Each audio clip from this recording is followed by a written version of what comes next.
नमस्कार दोस्तों, मैं अखिलेश कुमार अवस्थी आपका Hindi with Akhilesh sir YouTube channel पर आपका अभिनंदन वंदन करता हूं और आशा करता हूं कि आप स्वस्थ, मस्त और अच्छे होंगे। ये यूपी बोर्ड कक्षा 10 के लिए मेरा पहला वीडियो है और मैं आशा करता हूं कि आपको बहुत अच्छा लगेगा। यदि आपको अच्छा लगता है तो लाइक करें, कमेंट करें और शेयर करें और सब्सक्राइब करना इस चैनल को ना भूलें, जिससे जो अन्य वीडियो मैं अपलोड करने वाला हूं और बनाने वाला हूं वो आप तक तुरंत प्राप्त हो जाएं। और जिन लोगों का यूपी बोर्ड नहीं है 10th, तो वो अगर आपको ये वीडियो अच्छी लगती है, देखने में लगता है किसी का हित हो सकता है, तो कृपया उसको भी शेयर करें, जिससे किसी बच्चे का हित हो सके और हो सकता है आपकी वजह से उसके नंबर अच्छे आ जाएं, तो वो आपको हमेशा आभार व्यक्त करे आपका। हिंदी काव्य जो हमारी राजीव प्रकाशन या अन्य प्रकाशन की किताबें, बहुत सी प्रकाशन, बालाजी इत्यादि प्रकाशन की किताबें हैं, उनमें सभी जो यूपी बोर्ड का सिलेबस है माध्यमिक शिक्षा परिषद का, उसमें जो पहला पाठ है काव्य का वो हमारा सूरदास जी का है। और उसमें जो पहला पद है सूरदास जी का, क्या कहते हैं? चरण कमल बंदौ हरि राई, जाकी कृपा पंगु गिर लंघै, अंधे को सब कुछ दर्शाई, बहिरो सुनय गूंग पुनि बोले, रंक चले सिर छत्र धराई, सूरदास स्वामी करुणामय, बार बार बंदौ तिहि पाई, चरण कमल बंदौ हरि राई। क्या कह रहे हैं सूरदास जी? मैं उन चरण कमलों के, अर्थात कह रहे हैं श्री कृष्ण के परम भक्त जो सूरदास जी हैं, क्या कहते हैं? मैं उन श्री कृष्ण के चरण कमलों की महिमा का चित्रण करते हुए करते हैं कि हे प्रभु, मैं आपके चरण कमलों की वंदना करता हूँ, जो कमल के समान सुंदर और कोमल हैं। इनकी महिमा, किसकी महिमा? उन चरण कमलों की जो महिमा है बहुत अपरंपार है, जिनकी कृपा से लंगड़ा व्यक्ति पर्वतों को लांघ जाता है। जिनकी कृपा से, अर्थात उन चरण कमलों की महिमा इतनी है कि उससे जो लंगड़ा व्यक्ति भी हो वो पर्वतों को लांघ जाता है। और अंधे व्यक्ति को क्या होता है? जो अंधा होता है, जिसके नेत्रों की रोशनी नहीं होती है, उस अंधे व्यक्ति को, अंधे को सब कुछ दर्शाई, उस अंधे व्यक्ति को सब कुछ दिखाई देने लगता है। बहिरो सुने, और बहरा जिसकी श्रवणेंद्री काम नहीं करती है, उन चरण कमलों की वंदना करने से उसको वह सब कुछ सुनाई देने लगता है। और जिसकी वाकेंद्री भी चली गई है, वो गूंगा जो व्यक्ति जिसे बोलते हैं गूंग पुनि बोले, अर्थात गूंगा फिर से बोलने लगता है। और जो गरीब व्यक्ति है, वो जो रंक है, भिखारी है, वो क्या छत्र धर कर चलता है, अर्थात उसे परमात्मा उन चरण कमलों की वंदना करने से उसे सम्राट राजा की पदवी प्राप्त हो जाती है। व्यक्ति राजा बनकर अपने सिर पर राज छत्र धारण कर लेता है। आगे क्या कहते हैं सूरदास जी? कहते हैं, हे प्रभु, आपकी कृपा से असंभव कार्य भी संभव हो जाता है। अतः ऐसे दयालु श्री कृष्ण के चरणों की मैं बार बार वंदना। दूसरा इनका जो पद है सूरदास जी का, क्या दिया है? अभिगत गत कछु कहत नावे, ज्यों मीठे ज्यों गूंगे मीठे, फल को रस अंतर्गत ही भावै, परम स्वाद सब ही सुनिरंतर, अमित तोष उपजावे, मन वाणी को अगम अगोचर, सो जाने जो पावे, रूप रेख गुण जाति जुगत बिनु, निरालंब कित धावे। सब विधि अगम विचारहि ताते, सूर सगुन पद गावे। सूरदास जी इसमें क्या बताते हैं कि अविगत गच कुछ कहत ना होता। अविगत अज्ञात जो निराकार ईश्वर है, मतलब कि जो हमारे ये सूरदास जी कवि हैं, भक्ति काल की शाखा के कवि हैं। और भक्ति काल को दो भागों में बांटा गया है, सगुण और निर्गुण। एक साकार परमात्मा और दूसरा निराकार ईश्वर। साकार ईश्वर के पुजारी सूरदास जी थे, प्रवर्तक थे, जिस कृष्ण मार्गी थे, और तुलसीदास जी थे।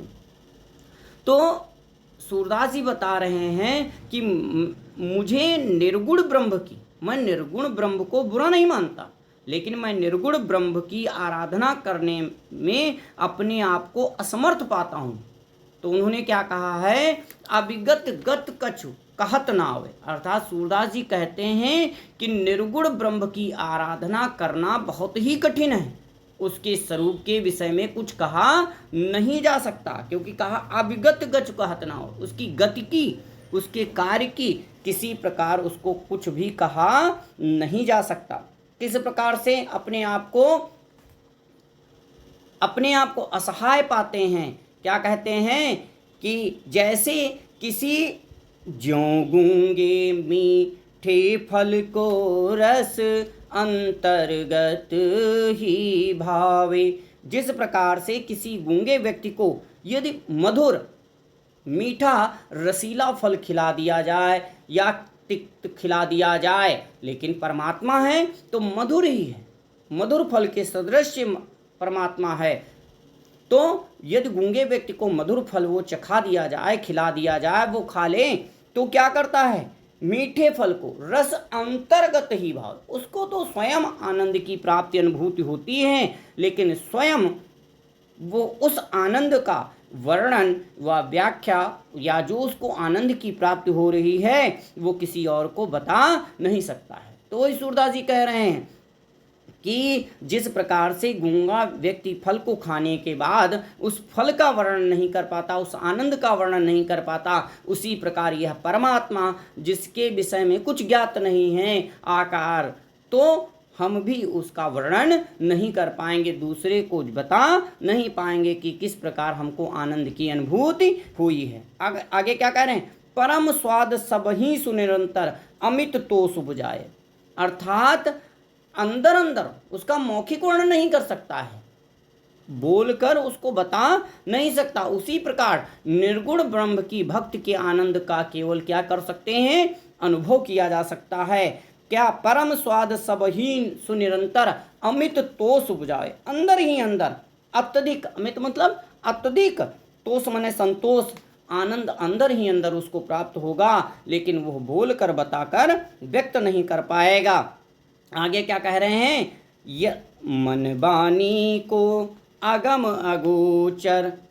ये परमात्मा जो निराकार ईश्वर है, निर्गुण ब्रह्म की जो विशेषता है वो क्या है, इसकी प्राप्ति से अत्यधिक आनंद तो प्राप्त होता है और उपासक को से असीम संतोष भी प्राप्त होता है, लेकिन इसको मन और वाणी द्वारा इस ईश्वर तक नहीं पहुंचा जा सकता। अर्थात मन के सोच से परमात्मा परे है, निराकार। और क्या कहा है, और वाणी के द्वारा इसका बखान नहीं किया जा सकता कि हमारा ईश्वर ऐसा है, ईश्वर के 2 हाथ हैं या 2 पैर हैं या आँखें हैं, कितनी आँखें, किस रंग का, किस रूप का है, इन किसी भी चीज़ का वाणी के द्वारा वर्णन नहीं किया जा सकता। उसका कारण, क्योंकि उसका न कोई आकार, न प्रकार, न रंग, न रूप, कुछ है ही नहीं। जब कुछ है नहीं तो हम किन शब्दों के द्वारा उसकी आकृति की भाव भंगिमाओं का वर्णन करेंगे। आगे क्या कह रहे हैं, लेकिन मन वाणी को अगम गोचर सो जाने जो पावे। लेकिन मन और वाणी को अगम गोचर, जिसे मन और वाणी से इंद्रियों की गति से परे है जो ईश्वर, लेकिन जो इसको जान जाता है, इस ईश्वर को, वो तो अंदर अंदर मग्न रहता है, लेकिन दूसरे व्यक्तियों को उस निराकार ईश्वर के विषय में बता नहीं पाता। अब क्या क्या दिक्कतें हैं? रूप रेख गुण जात जुगत बिनु निरालंब कित धावे। मतलब कि न उसका कोई रूप है, न कोई रेखा, न आकार है, न कोई उसका गुण, न कोई जाति है, और जुगत बिन कोई युक्ति नहीं चलती उसको व्यक्त करने के लिए। बिनु निरालंब के तो धावें, अर्थात मैं निरालंब होकर, अर्थात जब तक कोई अवलंब या सहारा नहीं होता है, मूर्ति प्राप्त नहीं होती, आकार प्राप्त, रूपरेखा नहीं प्राप्त होती है, कोई भी बात जब उसके विषय में पता नहीं होती है, तो हम किधर जाएं? हम उसी प्रकार भटकते रहते हैं। जैसे अथाह समुद्र की जलराशि में पत्ता के ऊपर बैठा, पत्ते के ऊपर बैठा है जीव या क्षुद्र जीव इधर उधर पानी की लहरों के सारे घूमता रहता है और वो था नहीं लगा पाता, अर्थात वो कहीं भी किनारे को प्राप्त नहीं कर पाता। इसीलिए सूरदास जी ने कहा है, जब इतनी दिक्कतें, इतनी समस्याएं हैं जीव निराकार ईश्वर को पूजने में, तो मैं इतनी समस्याओं को नहीं कर पाऊंगा हल। तो क्या कहते हैं? सब विधि अगम विचारहि ताते सूर सगुन पद गावे। क्या कह रहे हैं? इन सब समस्याओं को देखते हुए, इन समस्याओं का निराकरण मेरे मन में, सूरदास जी कहते हैं, आया कि सब विधि अगम विचारहि ताते सूर सगुन पद गावें। तो मैं साकार, क्योंकि निर्गुण ब्रह्म तक पहुंचना कठिन है, सूरदास जी ने सगुण कृष्ण की लीला के पदों का गान अधिक उचित समझा है। क्योंकि साकार जो ईश्वर है, सगुण जो ईश्वर है, उसके हम रूप रंग को व्यक्त कर सकते हैं, बता सकते हैं, और उसको समझाया जा सकता है, इंद्रियों के द्वारा प्राप्त किया जा सकता है, छुआ जा सकता है, महसूस किया जाता है, क्योंकि उसकी सारी बातें वेदों में, उपनिषदों में हैं और हमारे सामने मूर्तिवत रूप भी चीज़ें उपस्थित हैं। तीसरा जो पद्यांश है, क्या कहा? अब सूरदास जी, अच्छा, सूरदास का वात्सल्य वर्णन बहुत ही प्रसिद्ध है। सूरदास के विषय में कहा जाता है, सूरदास जन्मांध थे। सूरदास को लोग जन्मांध मानते थे और कुछ बाद में मानते थे, लेकिन कहीं कहीं पर किंवदंतियों के तौर पे कहीं कहीं कहानियां मिलती हैं। उन्हीं के माध्यम से एक पंक्ति थी सूरदास के घर के सामने, बताया जाता है कि कुएं थे, उसमें गिर पड़े, कुछ दिन पड़े रहे और कृष्ण कृष्ण माधो माधो गोविंद गोविंद गाते रहे। तो कहते हैं कृष्ण भगवान स्वयं आए और उनको कुएं से बाहर, कूप से बाहर निकाला हाथ पकड़कर, और जब हाथ छुड़ाकर जाने लगे तो क्या कहा? बाह छुड़ाए जात हो निबल जान के मोह, और हृदय से जब जाओगे सबल जानी है तो। और ये वात्सल्य के कुछ ऐसा इन्होंने दिव्य अलौकिक परमात्मा का बाल रूप का वर्णन किया है कि लोग जो जिनके आंखें हैं वो भी नहीं कर पा रहे हैं, बता नहीं पा रहे हैं। इसी कारण से लोग इनको बाद में दृष्टि गंवाया हुआ मानते हैं, अर्थात बाद में मानते हैं कि जन्म के बाद, दर्शन करने के बाद ही ये अंधे हुए हैं। जैसा भी हो, किंवदंतियां हैं, पूर्ण रूप से इस बात पर विद्वानों ने एक मत होकर नहीं कहा। फिर अगला वात्सल्य रस का ही एक बहुत बड़ा पद्यांश यहाँ पे दिया है, वर्णन किया है इन्होंने, बहुत ही विशिष्ट वर्णन। किलकत कान्ह घुटुरुवन आवत, मणिमय कनक नंद के आंगन, बिंब पकड़ी बैधावत, कबहु निरख हरि आपु छाह को, कर सो पकरन चाहत, किलक हसत जत द्वैदतिया, पुनि पुनि तिहि अवगाहत, कनक भूमि पर कर पग छाया, यह उपमा एक राजति, करि करि प्रतिपद प्रतिमन वसुधा, कमल बैठ की साजति, बाल दशा सुख निरख जशोदा, पुनि पुनि नंद बुलावत, अचरा तरि लय ढाके सूरी के, प्रभु को दूध पियावत। बहुत अच्छा वर्णन इन्होंने किया। क्या कहा? किलकत कान्ह घुटुरौत।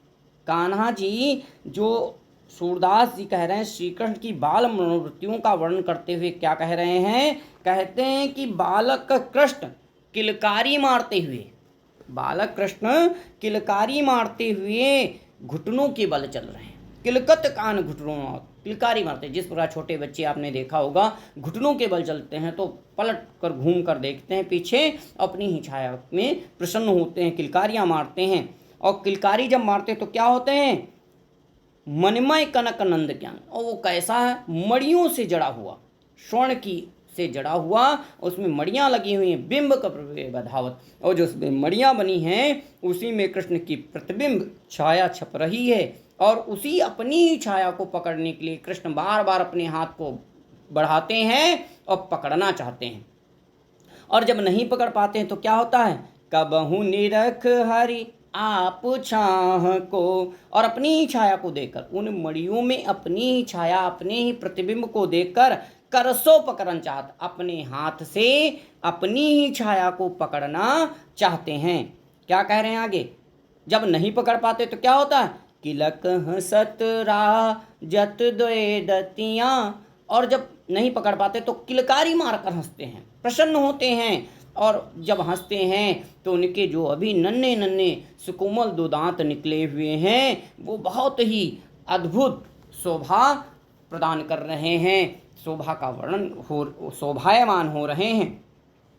पुन पुन तिहंगा, और यह प्रक्रिया बार बार वो करते हैं। जब हाथ रखते हैं तो मणि से छाया हट जाती है, और पुनः जब हाथ मणि से हटाते हैं, मड़ियों पर से, तो पुनः प्रतिबिंब छा जाता है और फिर पकड़ते हैं। यह प्रक्रिया कई बार, हर बार दोहराते हैं, अर्थात पुन पुन तिहंगा हाथ।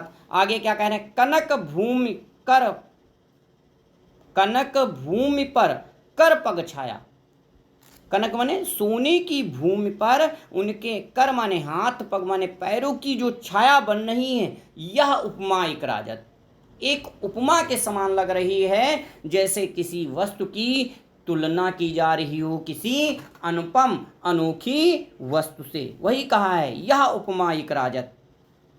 कर कर प्रतिपद प्रतिमन वसुधा। क्या कह रहे हैं? कर कर प्रतिपद प्रतिमन वस्ता, अर्थात ऐसा लग रहा है कि मानो प्रत्येक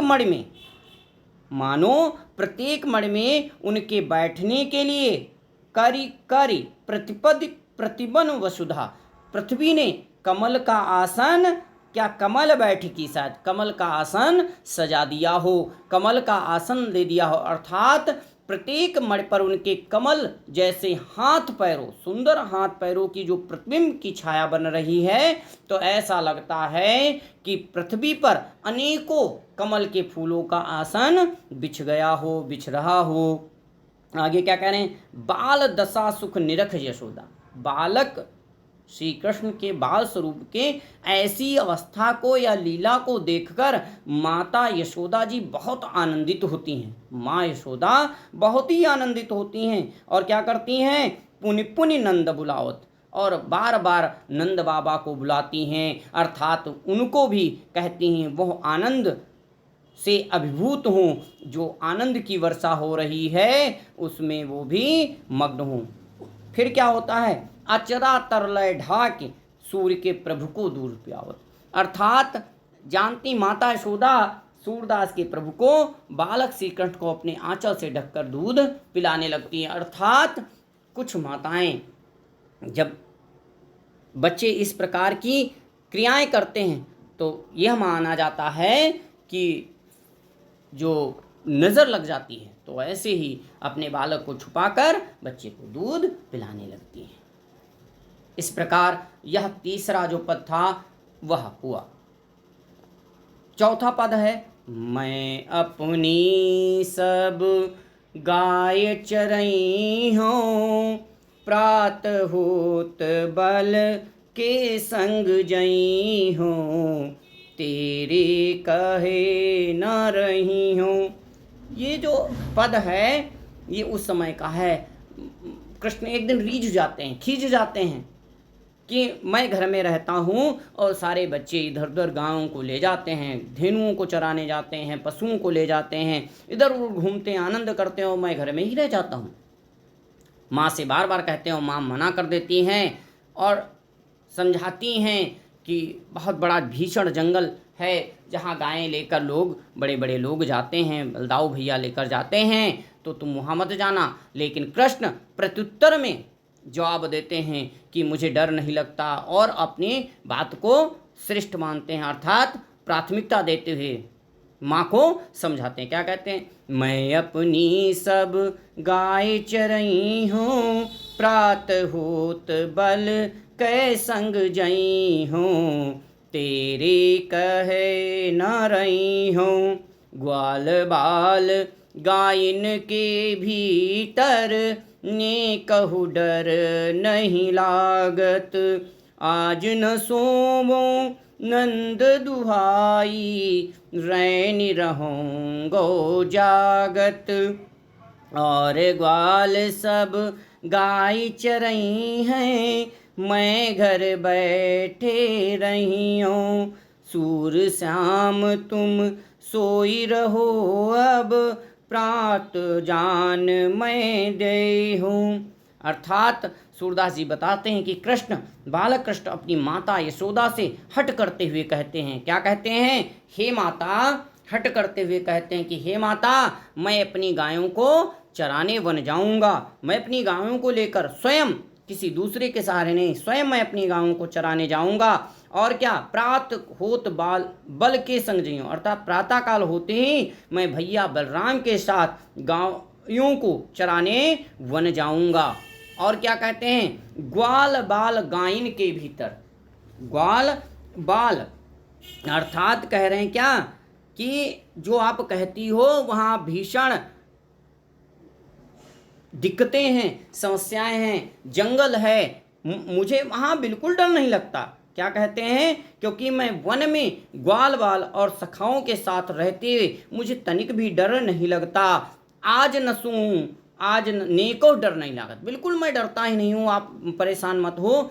माता यशोदा से समझाते हैं कृष्ण कि आप परेशान हो, मुझे डर नहीं लगता, मैं घबराता नहीं हूँ। आज न सो नंद दुहाई, कृष्ण जी जिद करके बैठ जाते हैं और कहते हैं मैं आज सारी रात सोऊंगा नहीं, क्योंकि रोज तुम बहाना बना देती हो कि तुम देर तक सोते, इसलिए बलराम भैया गाय लेकर चले गए, अब देर हो गई कल जाना, तो मैं रात भर सोऊंगा ही नहीं।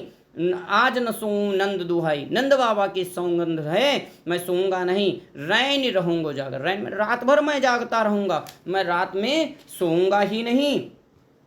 और तो क्या होता है? सोऊंगा नहीं, मतलब कि कृष्ण जी कहते हैं कि मैं जब सो जाता हूँ तो मुझे जगाती नहीं हूँ, तो मैं आज सोऊंगा ही नहीं, लगातार जागता ही रहूंगा रात भर। आज और ग्वाल सब गाय चर रही हैं। और क्या कहते हैं? अन्य सारे लोग, जो ग्वाल बाल लोग, सखा लोग हैं, बलराम भैया हैं और लोग हैं, वो सब गाय चरेंगे, मैं घर बैठे रही हूँ और मैं ही से रुका, घर में बैठा रहूंगा और सब लोग काम करेंगे। सूर्य श्याम तुम सोई रहे हो अब, प्रात जान मैं देऊँ। माता को अनेक प्रकार के बातों और तर्कों से माँ को मनाना चाहते हैं, मनाते हैं। अंत में माँ थक हार कर यह कहती है कि अब तुम सो जाओ, सुबह प्रातः काल ही मैं तुमको गाय चराने के लिए अवश्य भेज दूंगी। पुत्र अब तुम जाओ, हे पुत्र अब तुम सो जाओ, सुबह होने पर मैं तुम्हें गाय चराने के लिए अवश्य भेज दूंगी। यह यशोदा माता कृष्ण कान्हा को समझाते हुए समझाती हैं और उधर कृष्ण भी हट करते रहते हैं और अंत में सो जाते हैं। पांचवा पद्यांश है मैया हूं न। और उधर क्या होता है, इसके बाद माता फिर दूसरे दिन भेज देती हैं। जब कृष्ण इतना जिद करते हैं तो दूसरे दिन जब लौट कर आते हैं शाम को गायों को लेकर, गायों के साथ, तो क्या होता है? अब कृष्ण क्या कहते हैं? मैया हूं न चरई हूँ गाय, सिगरे ग्वाल गिरावत मूसो, मेरे पाई पिराय। जौन पत्याहि पूछ बलिदाहुहि अपनी सौह दिवाय। यह सुनि माय यशोदा ग्वालिन गारी देती रिसाय। मैं पठवत अपने लरिका कहूँ आवे मन बहिराय। शूर श्याम मेरो अति बालक मारति ताहि रिंगाय। माता क्या कहती हैं? कृष्ण आते हैं और कहते हैं, मैया, श्री कृष्ण माता यशोदा से कहते हैं, माता अब मैं गाय चराने नहीं जाऊंगा। तो माँ पूछती हैं क्या हुआ, क्या कारण है? तो क्या कहते हैं कृष्ण कान्हा आगे बताते हैं कि जो सभी व्यक्ति हैं सिगरे ग्वाल घिराओ तुमों से, सारे जो ग्वाल वाल हैं वो तो स्वयं खेला करते हैं और गायों को हाँकने के लिए, गांसने के लिए, लाने के लिए मुझको ही दौड़ाते हैं, इधर उधर दौड़ाते रहते हैं। जिसके कारण क्या हुआ? मेरे पाँव पना, जिसके कारण मेरे पैरों में दर्द होने लगती है, पैर दर्द करने लगते हैं। हे माता, यदि आपको मेरी बात पर विश्वास, और क्या अपनी बात को सत्य सिद्ध करने के लिए, सही मनवाने के लिए क्या कहते हैं, जौ न पत्याहि पूछ बलदायो। यदि मेरी बात पर पत्याहि, मेरी बात पर विश्वास नहीं है, भरोसा नहीं है, तो अपनी सौह देकर, अर्थात बलराम भैया को माँ यशोदा से कह रहे हैं कि अपनी सौगंध देकर पूछना। नहीं हो सकता वो भी ना बताए, क्योंकि वो भी तो अपने गायों को हाँकने के लिए, लाने के लिए वो भी मुझे भेज देते थे। तो क्या कहते हैं, सौगंध दिलाकर बलराम भैया से पूछ लो। जब माता यशोदा यह सुनती हैं तो माई यशोदा ग्वालिन गारी देती रिसाय। यह सुनकर माता यशोदा क्रोधित होकर ग्वालों को गाली देने लगती हैं, अपशब्द कहने लगती हैं। क्यों? कि मैं पठवत अपने लड़का को, यशोदा माता अपने कृष्ण कान्हा को सिर्फ इसलिए भेजती थी कि वन को जाएगा और ये बार बार जाने के लिए कह रहा था तो इसका मन जी बहल जाएगा, मैंने इसलिए भेजा। और ये लोग उससे जानवरों को हकवाते हैं, बुलवाते हैं, काम करवाते हैं। सूर्य श्याम मेरो अति बालक मारत ताहि रंगाय। मेरा कृष्ण अभी बहुत छोटा है, ये ग्वाले उसे इधर उधर दौड़ाकर मार डालेंगे, अर्थात परेशान कर देते हैं, कष्ट देते हैं जो है। और मैं तो कृष्ण को सिर्फ आनंद के लिए, वन विहार के लिए भेजा था, मैंने उसे गाय चराने के लिए नहीं भेजा था। और अनेकों अपशब्द ग्वाल वालों को कहती हैं, सखाओं को, और खिचकिया देती हैं। छठा पद्यांश जो है वो क्या है, सखीरी मुरली लीजय चोरी। वहाँ पर कृष्ण गायों को चराते हैं और फिर नहीं जाते हैं। उसके बाद एक दिन की बात है, इसी प्रकार कृष्ण के ब्रज में हंसते खाते खेलते घूमते दिन बीतते थे। बांसुरी बजाने लगे कृष्ण। अब जब कृष्ण को बांसुरी मिल गई तो ग्वाल बालों के साथ अब कान्हा का खेलना कम पड़ गया। तो गोपियों ने, सखियों ने और ग्वाल बालों ने क्या किया कि गोपियों ने सलाह की, क्यों ना हम इस मुरली को ही चुरा लें, जिससे कृष्ण पुनः जिस प्रकार रहते थे वैसे ही रहने लगें, वैसे ही हमसे बातचीत करें, हमसे बातों का और रस हमको उनसे प्राप्त होता रहे। सखीरी मुरली लीजय चोरी, जिन गोपाल की ने अपने बस, प्रीत सबन की तूरी। छिन एक घर भीतर निसिबासर, धरत न कबहूँ छोरी। कबहूँ कर कबहूँ अधरनी कटी, कबहूँ खो सत जोरी। ना जानऊँ कछु मेल मोहिनी, राखे अंग अंग भूरी। सूरदास प्रभु को मन सजनी, बंध्यो राग की डोर। अब सूरदास जी कहते हैं कि गोपियाँ जो थीं एक दूसरे से कहती कि हे सखी, कृष्ण की मुरली को हमें चुरा लेना चाहिए। जिस प्रकार अगर कृष्ण की मुरली को हम चुरा लेंगे तो कृष्ण को जो मुरली अपने वशभूत किए हुए है, जब ये दूर हो जाएगी तो कृष्ण कान्हा पुनः हम लोगों के बीच में रासरमण करेंगे, खेलेंगे और हमको आनंद की प्राप्त होगी। इस मुरली ने ही श्री कृष्ण को अपनी ओर क्या किया है, जिन गोपाल कीन्हे अपने बस, कृष्ण को अपने बस कर रखा है बांसुरी ने प्रीत सबन की तौर। और हम सबका जो स्नेह था कृष्ण पर, वो कृष्ण को स्नेह सारा बांसुरी पर हो गया, बंसी पर हो गया।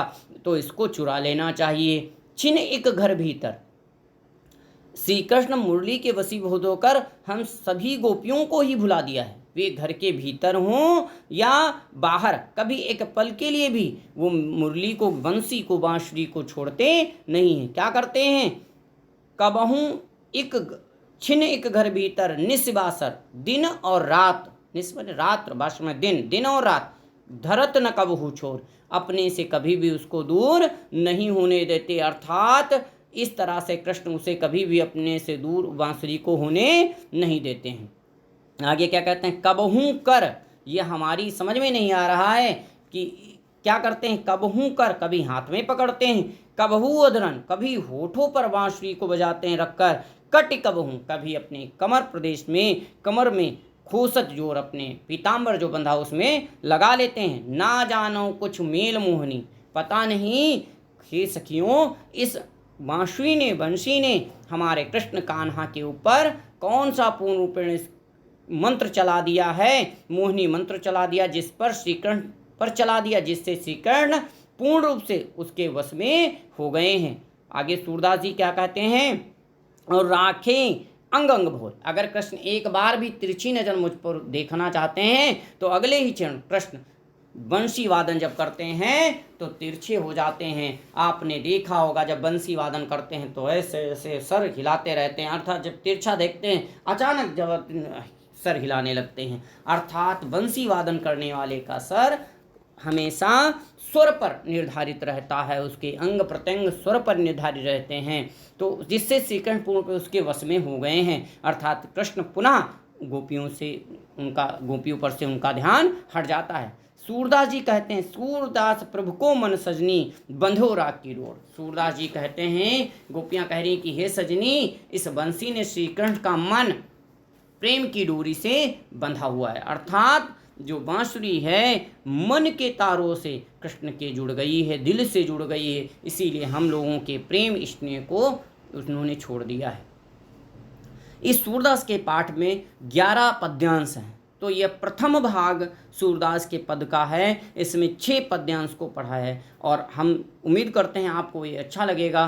तो अच्छा लगे तो लाइक, सब्सक्राइब और शेयर करना ना भूलें, कमेंट जरूर करें और अच्छी प्रकार ध्यान से पढ़ें। और जो भी आपको समझ में ना आ रहा हो तो कमेंट्स करें और कमेंट्स में पुनः आपका उत्तर दिया जाएगा। धन्यवाद, नमस्कार।